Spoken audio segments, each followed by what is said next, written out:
She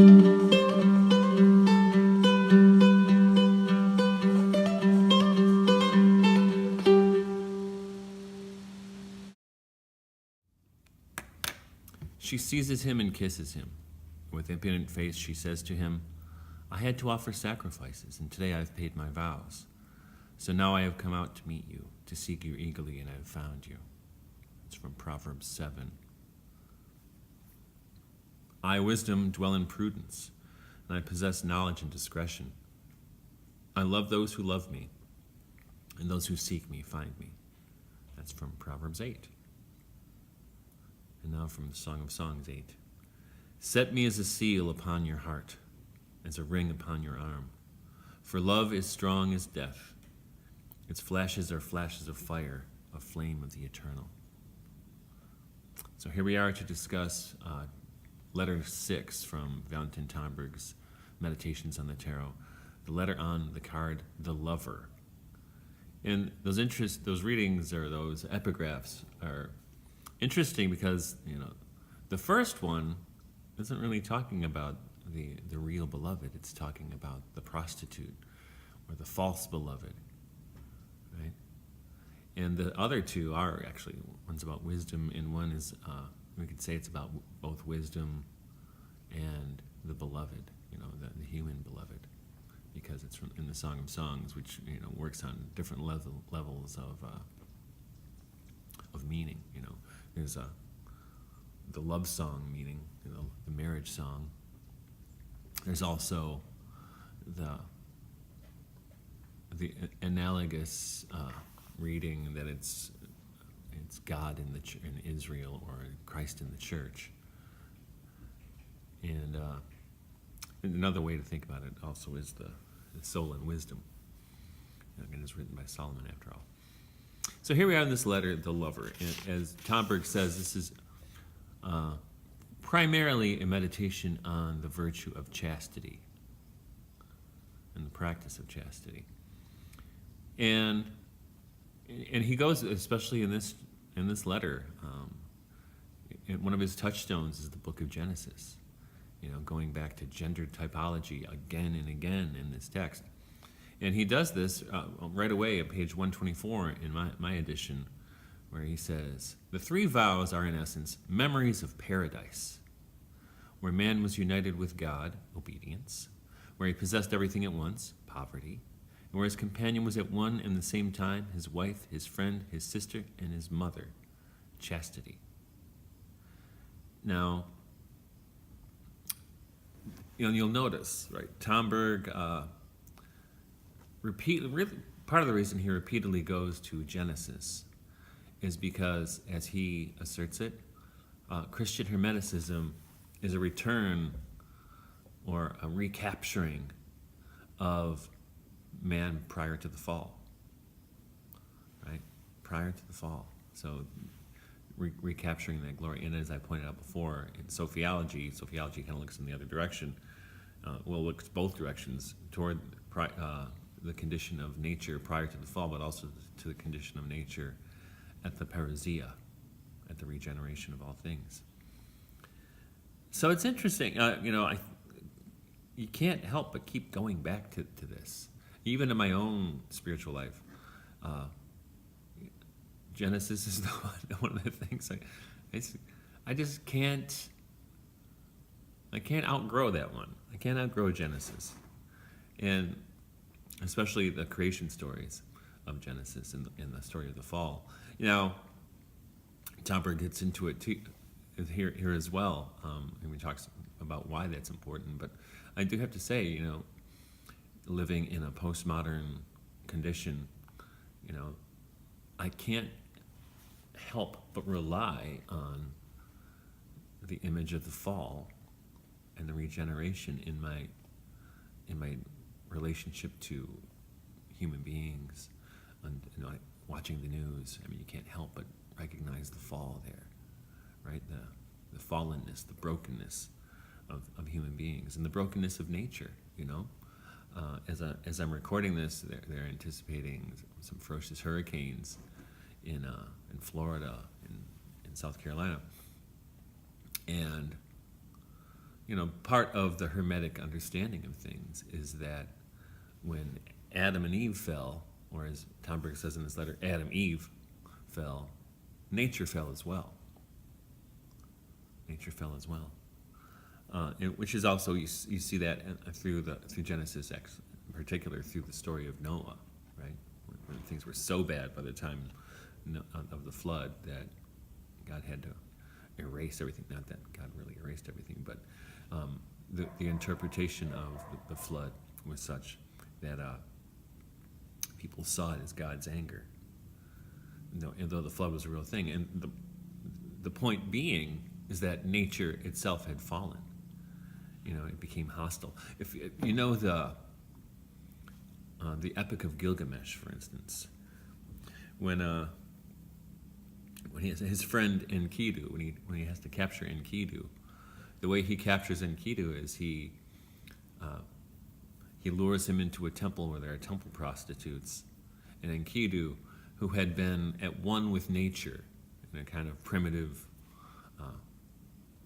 half asleep, clairvoyant relationship with nature, a kind of wild man, and he could commune with the animals. But once he enters the temple and has relations with the temple prostitutes, and he tries to return to nature, the animals won't accept him. So kind of a image of his fallenness or his brokenness and human brokenness. So here's Tomberg, going back to this myth again. And also introducing this idea of marriage again, right? The archetype of marriage. And notice how he uses Adam Eve rather than Adam and Eve. Now, what is he doing there? Well, I think in one sense, he's figuring the unity of Adam and Eve, because he does talk in here also about the twin soul, this idea of the twin soul, which might be surprising to some of you. So the union, right, of, more than physical union of two distinct beings. The metaphysical union, we can say, which is the basis of marriage, right? Especially as we talked last time about the Pope, right? The Pope is dedicated to these kinds of eternal truths rather than historical truths that may change over time, which is why the Catholic Church, for instance, upholds marriages between one man and one woman, and not between one man and several women, and not between a man and a man or a woman and a woman, or any kinds of other kinds of structures or organizations you could think of, because the Catholic Church's role in society and history is not to change with history, but to be the guardian of these kinds of eternal laws. And this is what Tomberg would say. This is what Christian Hermeticism would say. So it can't be changeable. And then he talks in there about, you have to, if you're going to talk about chastity, the question of celibacy comes up. Because what do you do with that then? You have this, you have monastic life. So how does that figure into this picture? And he doesn't really go too far into it, but he does say on page 125 that all true monks are widowers and fiancés, and all true nuns are widows and fiancés. In the depths of their hearts, the true celibate bears witness to the eternity of love, just as the miracle of true marriage bears witness to its reality. You can really think about that one for a while, right? Furthermore, he goes on to say, the heart of the monk is pierced, and that is why he's a monk, just as the heart of the fiancé on the eve of the wedding. Where is more truth or more beauty to be found? Who can say? In charity, the love of one's neighbor, what is its relationship with the love whose prototype is given by the formula Adam-Eve. Adam-Eve.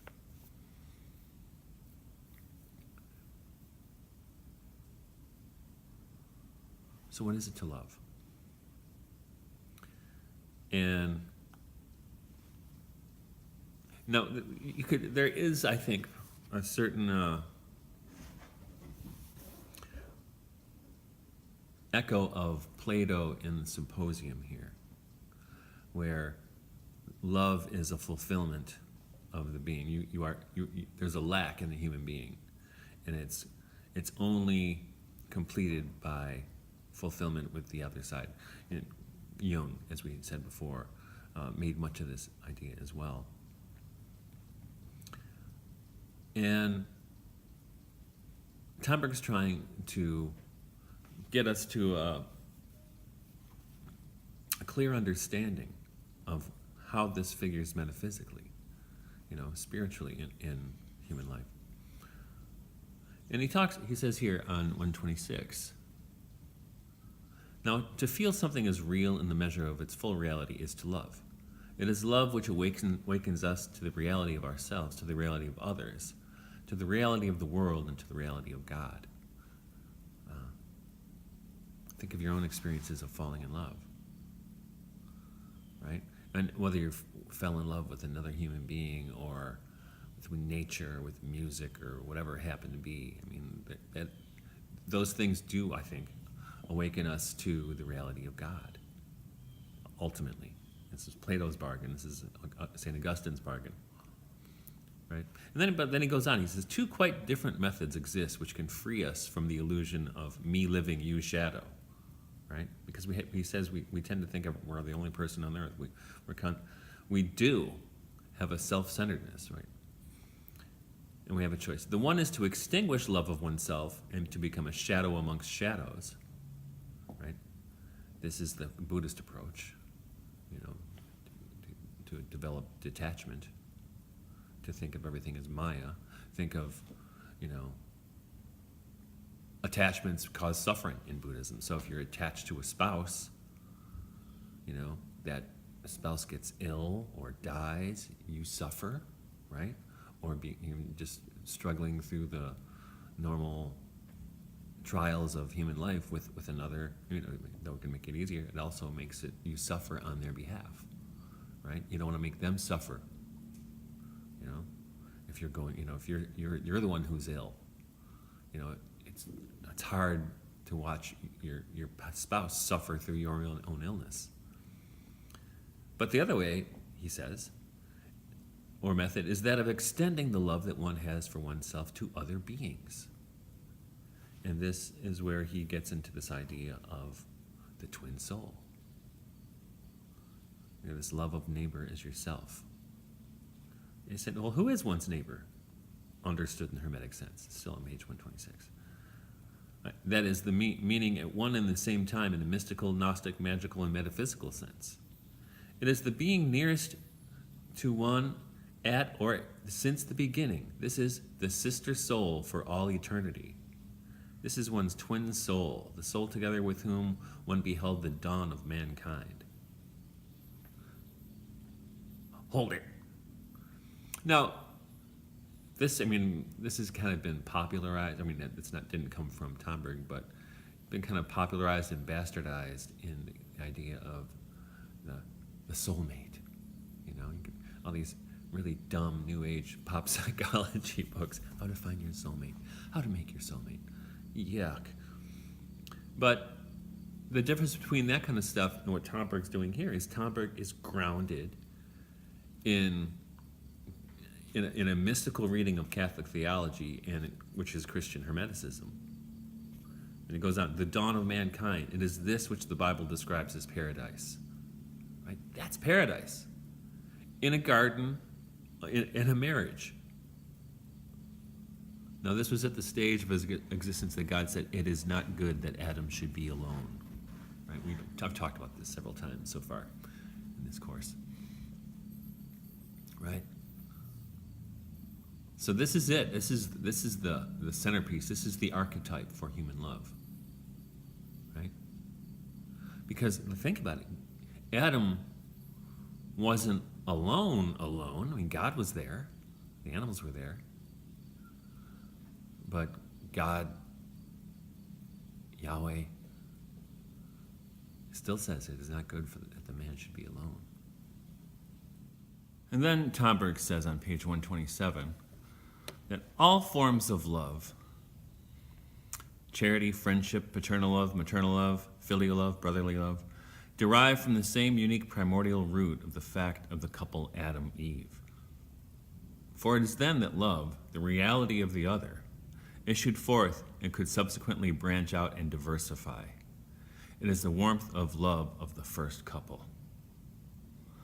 It is this which is reflected in the love of parents for their children, reflected in turn in the love of children for their parents, reflected again in the love of children amongst themselves, reflected lastly in the love for all kinship of human beings and beyond immediate kinship, by analogy, for all that lives and breathes. A love once born as substance and intensity tends to spread, ramify, and diversify according to the forms of human relationships into which it enters. It is a cascading current which tends to fill and inundate all. That is why, when there is true love between parents, the children love their parents by analogy and love each other. They love by analogy as their brothers and sisters by psychological adoption, their friends in school and in the neighborhood. They love, always by analogy, their teachers, tutors, priests, and so forth, through a reflection of the love that they have for their parents, and later they love their husbands and wives as their parents once loved one another. Right? Now, very different than the Freudian interpretation, which he goes to next, which is love, which is very selfish kind of love. You know, it's all reduced to biological and sexual impulses.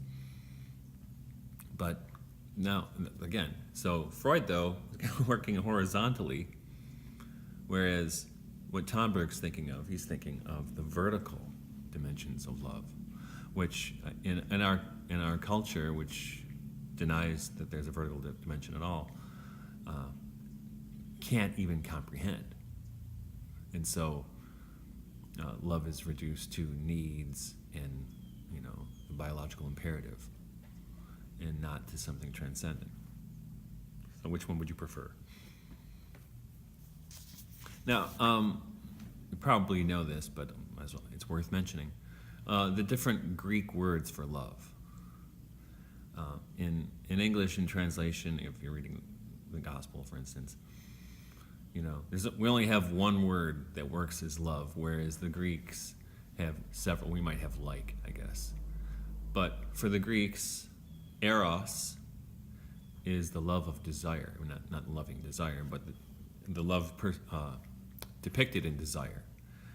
We need someone else. You find a beloved, and you can't rest until that you're united. Because this is the evidence of lack. And it's very often has a sexual component to it, but it's not the same thing as lust, not by far. Lust is greediness, whereas eros is true affection and love. Then in Greek there is philia, which is brotherly love or friendship, and then there's storge, which is the love of duty in relationship with parents and children, right? I feel duty for my children, a responsibility, and because of my love for them in that regard, I will provide for them, suffer for them, and vice versa. My children, their love for me forms an obligation. But all of those kinds of love, there's strings attached, right? You get something out of it one way or another. In friendship, you get a friend, right? In eros, you feel good, and in storge, you get a sense of pride in your family or destruction of that pride. But the other word in Greek for love is agape, which we all know is selfless love, and that's the one most used in the New Testament. almost, I don't think eros is even used in the New Testament, but agape is, and that's the love which lays down its life for others, even with no hope of a payback, right?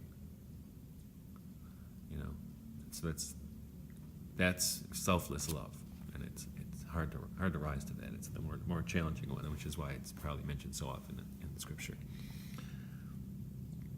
And interesting though is Tomberg then enters a short discussion about Freud, Adler, and then Jung. And Jung he has a lot of respect for, because he thinks Jung is onto something with Jung's archetypes, and that really is sympathetic to the Hermetic project, because the archetypes are also working in a vertical dimension and not just horizontal. Because Adler with the will to power, we're working horizontally. Freud, very much same thing with sexuality. But interesting though is that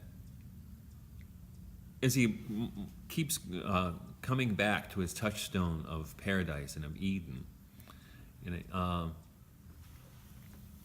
this is, we said before, this is central to Hermeticism and to what Hermeticism is trying to accomplish. You said,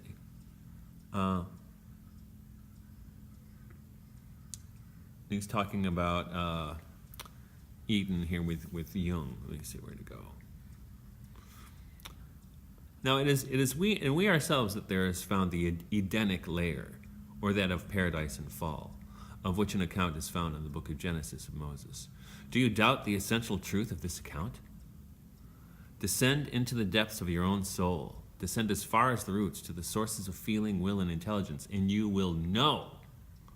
You will know, that is, you will have certainty that the biblical narrative is true in the most profound and authentic sense of the word, in the sense that you must deny yourself, deny the witness of the inner structure of your own soul, in order to be able to doubt the intrinsic truth of Moses' account. And I think, that's been my experience, living with that story for I don't know how long. And even, totally unrelated in a way, Dylan Thomas, the Welsh poet, he dwells on these Edenic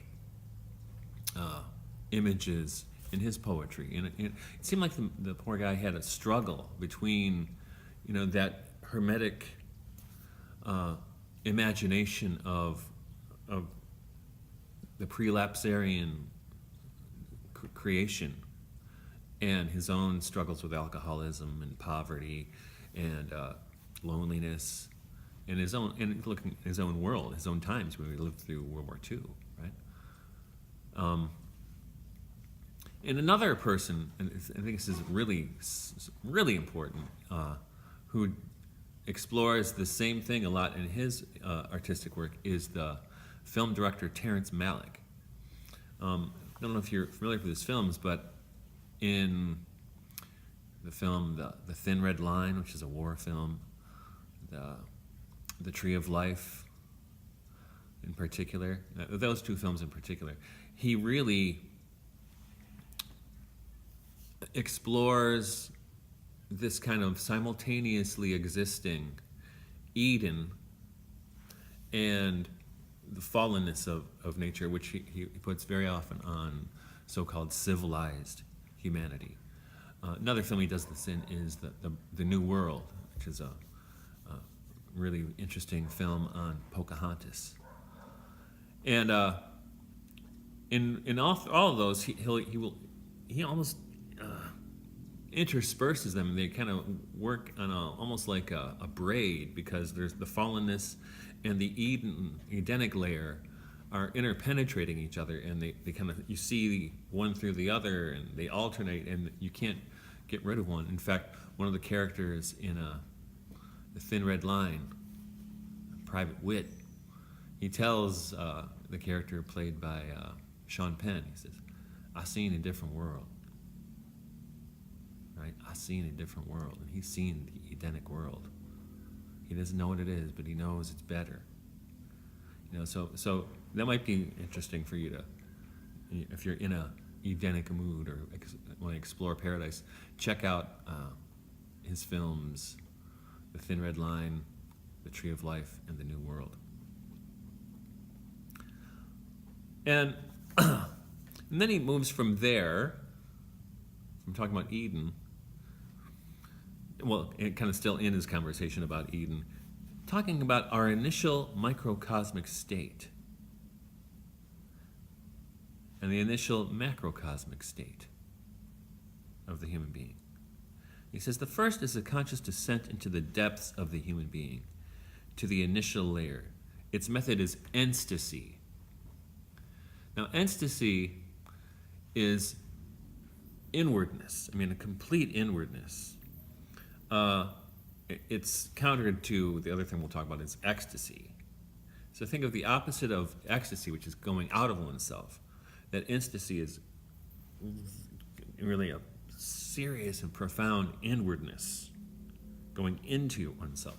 I often think of the poetry of George Herbert as ecstatic. I mean, because here's a guy who does not want to lose control,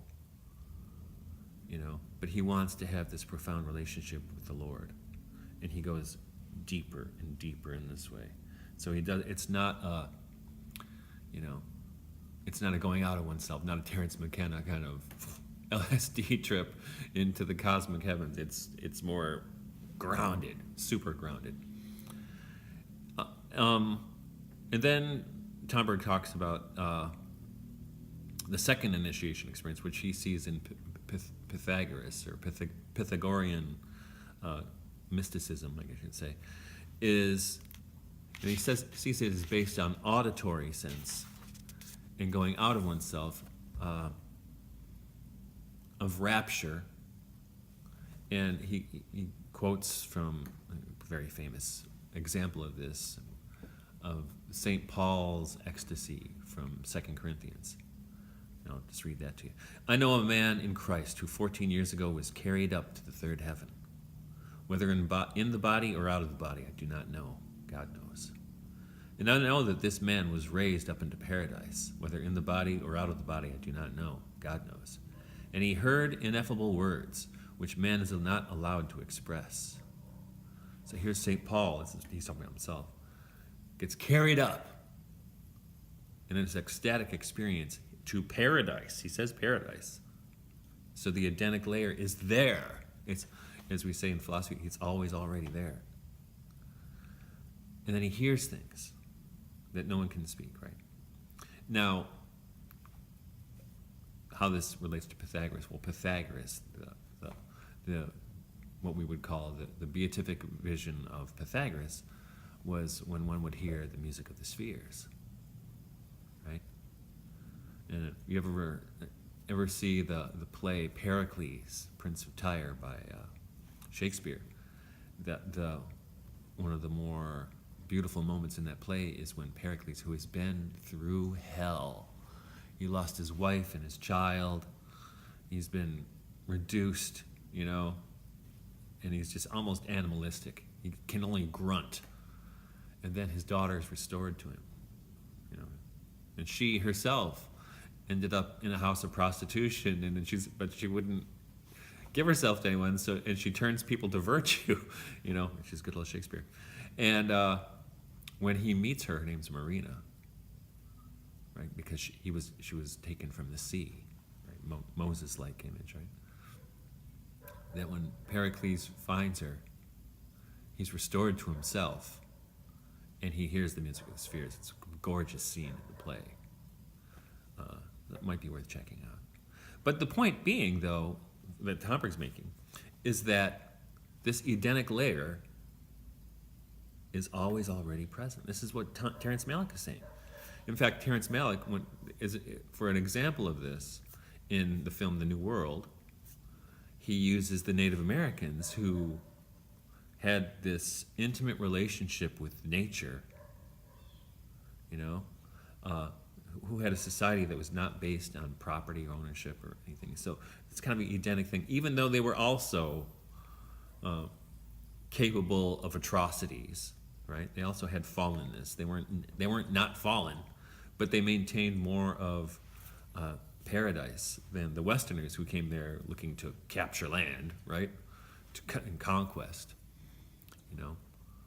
But and Terrence Malick's not making judgments, I don't think. He's making observations about human nature, but also making observations about this vertical dimension of Eden, which is still possible, which is still present, not even possible, it's present, it's already here.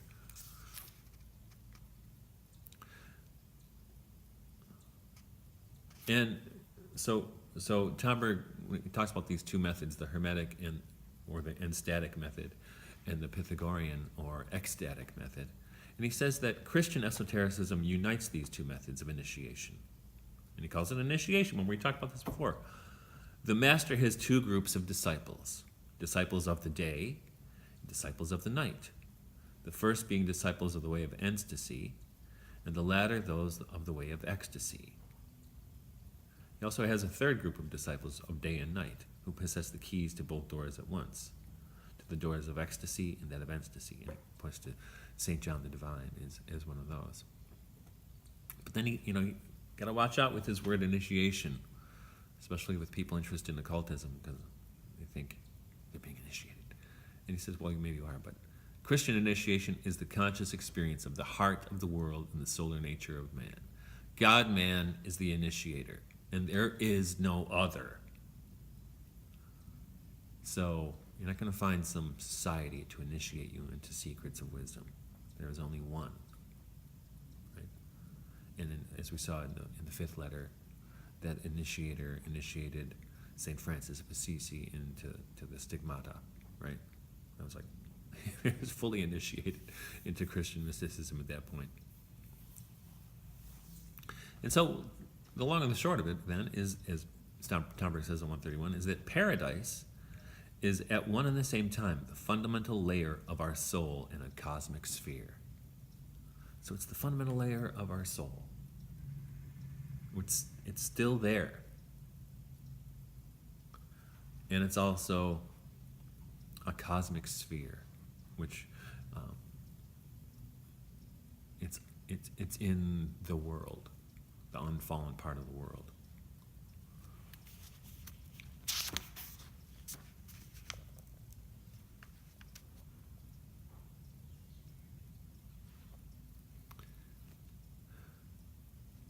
And then he gets into, the fall part of the Genesis story, where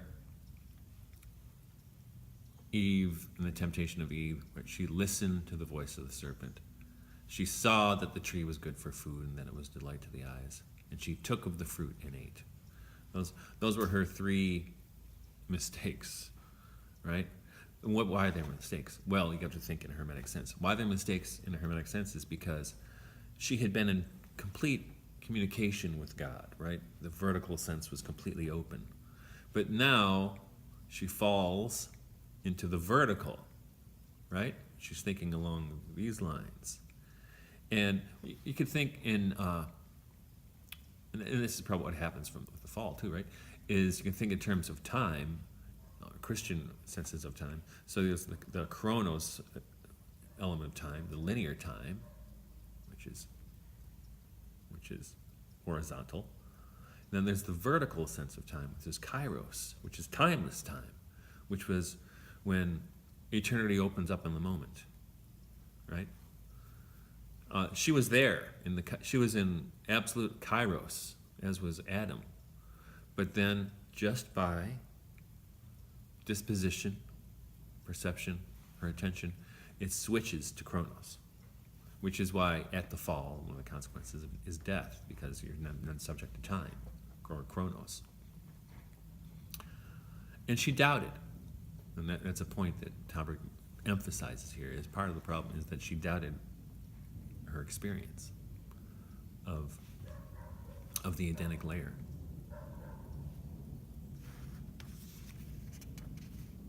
And he says, because they saw divine ideality expressing it through the phenomenal reality, it was vertical consciousness, simultaneous knowledge of the ideal and the real, whose principles are found formulated in the Emerald Table, right? As above, so below. She was living in that and rejected it, which is what the fault is rejecting it. And this is why we ourselves reject that on a daily basis. Right? That's what Terrence Malick is illustrating in these films, is that we could live in that ideal reality, but we choose not to, or we're trained not to. And we live in a world that is ignorant of it in every sense of the word. So he goes on to say that the intelligence of Adam and Eve was before the fall vertical, as I was just saying. Their eyes had not yet been open, and they were both naked and were not ashamed. They were conscious of everything vertically, from above to below, or in other words, in God, through God, and for God, in which this is the Emerald Table, right? As above, so below. That's where they were. They were alive in that. But then, of course, doubt comes into it, which is what Eve's primary sin was, doubting what God had told her. And we don't have to go into the whole thing about that. But interestingly, and he comes up with, and he does drop these warnings for hermeticists or occultists every once in a while. And he talks about what, by not trusting, by letting your trust falter, fidelity, it's a good word, fidelity, especially if we're talking about marriage too as well, right? By letting your eye wander, there's already a damaging that happens, because you doubt what you already know, what you know to be true. And then, so here's this warning for hermeticists. It says, this is the bottom of page 133. Here is the beginning and the principle of unchastity, contrary to the principle of chastity. Because to seek experiences or to make experiments based on doubt is the very essence of carnal, psychic, and spiritual unchastity. For this reason, one does not carry out experiments in Christian esotericism or hermeticism. One would never take recourse to experiments with a view to dispelling doubt. One has experiences, of course, but one does not make experiments, because it would be contrary to the holy vow of chastity to put forward a hand and to take from the tree of knowledge. We talked about this before. The spiritual world does not in any way suffer experiments or experimenters. One seeks, one asks, one knocks at its door, but one does not open it by force. One waits for it to be opened. And, if you know the history of Western occultism and all, there have been a lot of people who've been trying to open it by force. I mean, I think of one great example, poor John Dee. In my first book, I have a chapter on John Dee's experiments with trying to talk to angels. And he got played like a game of Yahtzee by the hierarchy of the left. Because he was experimenting, and his ego got involved, and he was grasping, even though he convinced himself he wasn't, and he was a very good man, I think, very pious, dedicated father, but he sold out. I mean, he compromised himself extraordinarily. I don't want to get into it, but if you ever want to look at that in my book, Literature and the Encounter with God in Post-Reformation England. There's the first chapter is about that. You can probably find that out there someplace. Now, he continues, and he goes back to what he was talking about in the letter on the Pope about grace. Because what the vertical dimension is essentially it's being in touch with grace, like letting grace flow through you, I guess. And he talks about this as a principle of breathing.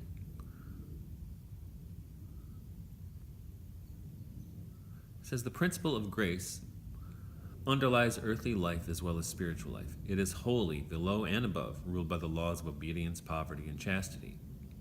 The lungs know what is necessary to breathe, and they obey.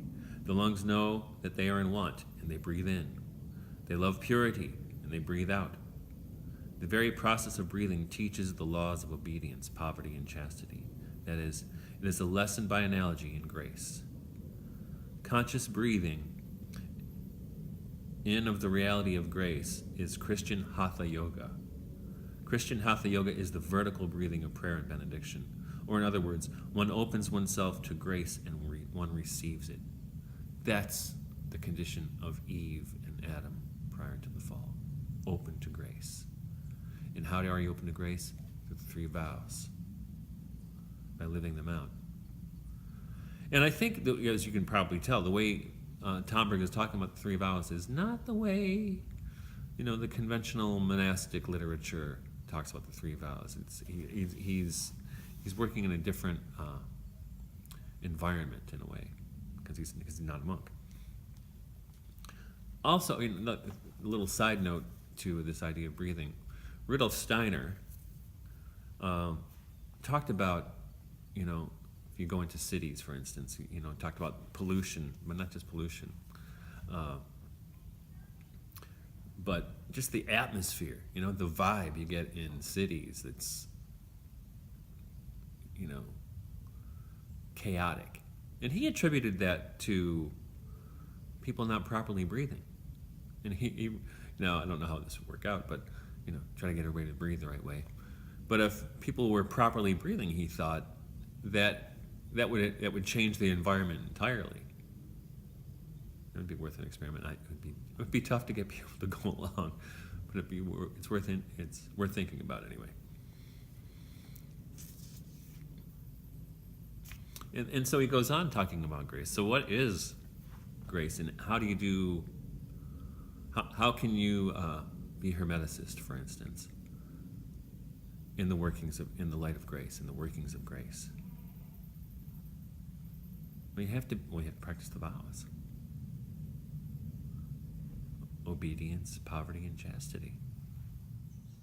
And I think I mentioned before that it's a kind of ancient esoteric saying or doctrine that for every step one takes in esoteric knowledge, one should take 2 steps in morality. I'm not sure how that works or how people justify themselves as doing that, but that's an important thing to think about. And how do you do that? The 3 vows. Because it is only through doing that, according to Tomberg, that you become open to grace. And what is Hermeticism without grace? And he tells you what it is. 135. Hermeticism without grace is only sterile, erudite historicism. Hermeticism without effort is only superficial, sentimental aestheticism. There is certainly the work in Hermeticism, and this work is the child of grace and effort. Right? So, and that's why often through here he talks about this humility, and the danger of megalomania on such a path. Because humility, and it's not. And the thing is, you shouldn't be doing it, according to Tomberg, if you're doing it because you want to know secret stuff. That's grasping. You're a Hermeticist because it's your path. It's your vocation. Not because you're a collector of arcane information, esoteric trivia. It's much different than that. And that's why without being grounded in the real, without having an intelligence that's congruent with reality, you're just asking for trouble. And that's when you get into trouble, and people get into trouble all the time on this path. So just all be careful. And then he goes back to talk about temptation, right? And of course he talks about the temptation of Christ in the wilderness. And interesting that he points out that though the temptation of Eve took place in a garden by a serpent, the temptation of Christ takes place in a desert wasteland by Satan. Right?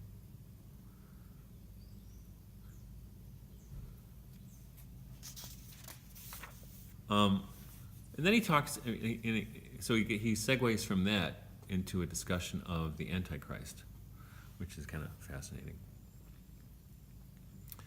And the Antichrist, this is the only place I've ever seen anything saying this.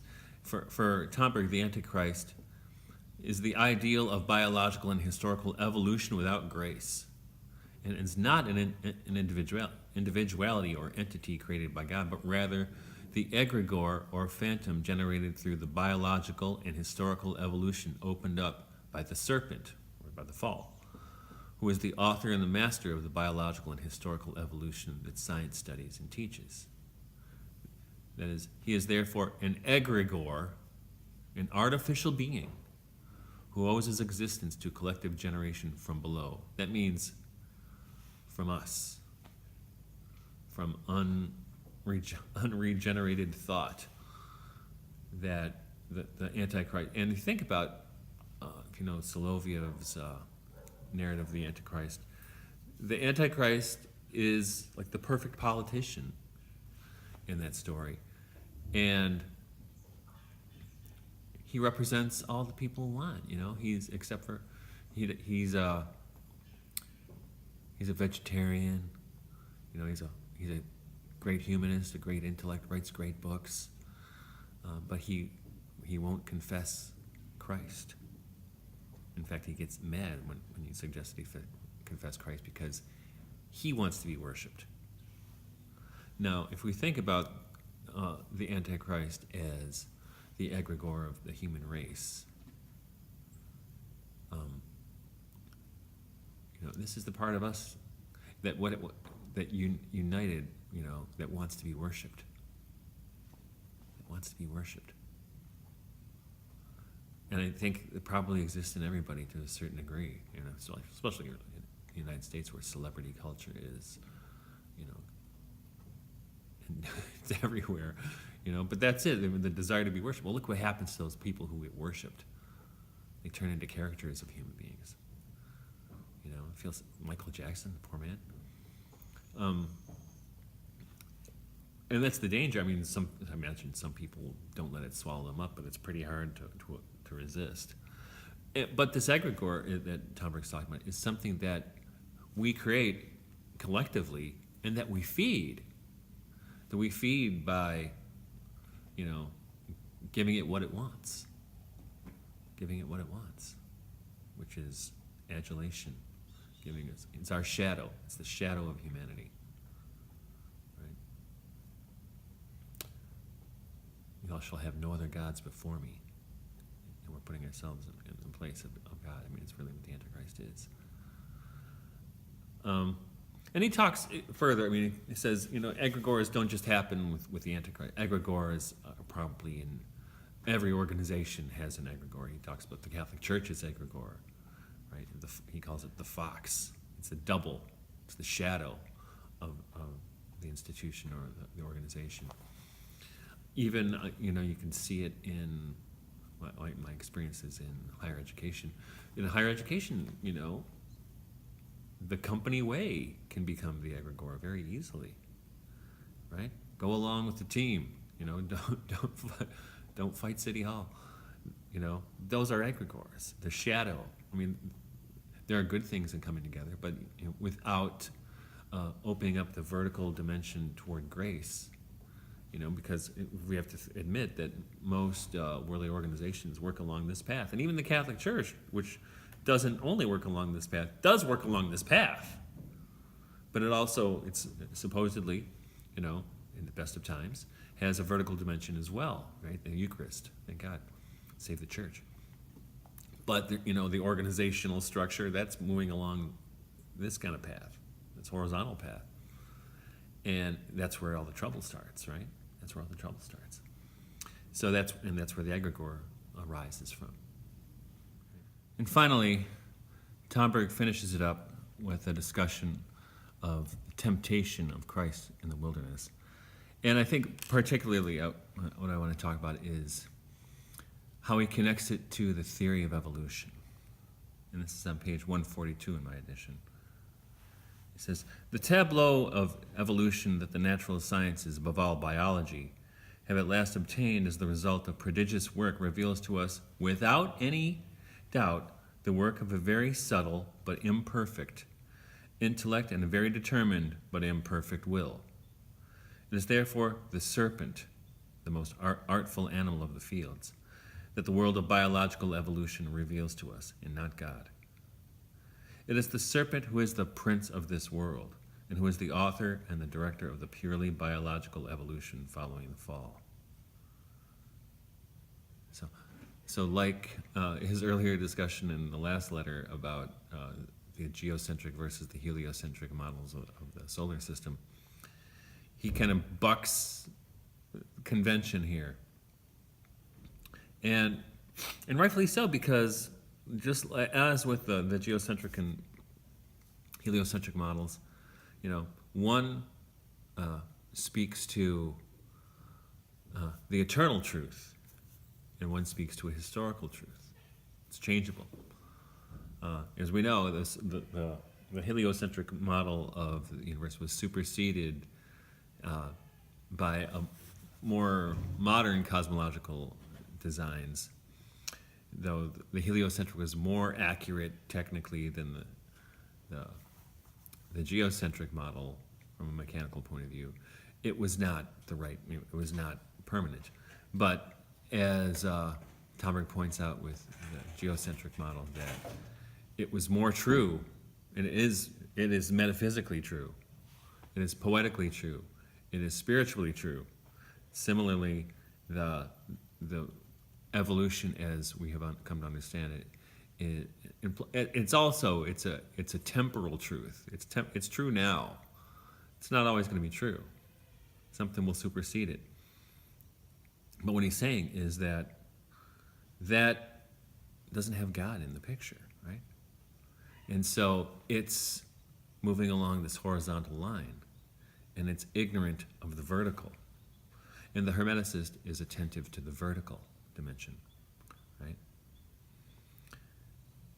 And he also calls throwing ourselves down before these gods, be the gods of science, gods of political correctness, whatever happens to be. He calls that spiritual fornication. It's the preference of the subconscious to the conscious and the superconscious, of instinct to the law, the world of the serpent to the world of the word. Right?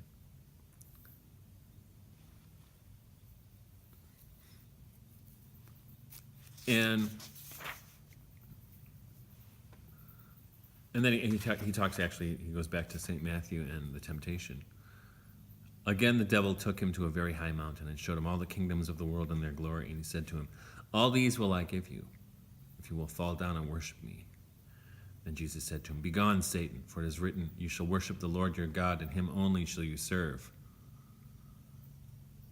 So I think the Hermeticist, the postmodern Hermeticist, has to adopt a different relationship to the sciences and philosophical and sociological assumptions of our day,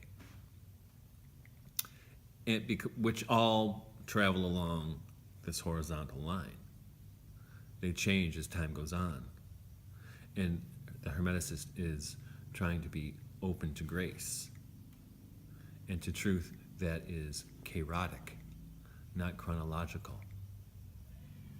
The kairos is what we're interested in a Hermetic path, we can say. And so there's all these things we covered in this. It's interesting, also in this letter, how he starts talking about love and marriage, gender typology, and shifts to fidelity, which is they're related, and chastity in these other senses. Kind of an interesting letter in that way. It's not what you would expect.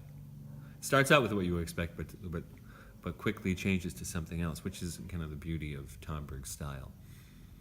And to finish, I guess we can just end with the scripture with which Tom ends, and it's also from St. Matthew. He said, "Then the devil left him, and behold, angels came and ministered to him." And may angels come and minister to you until next time.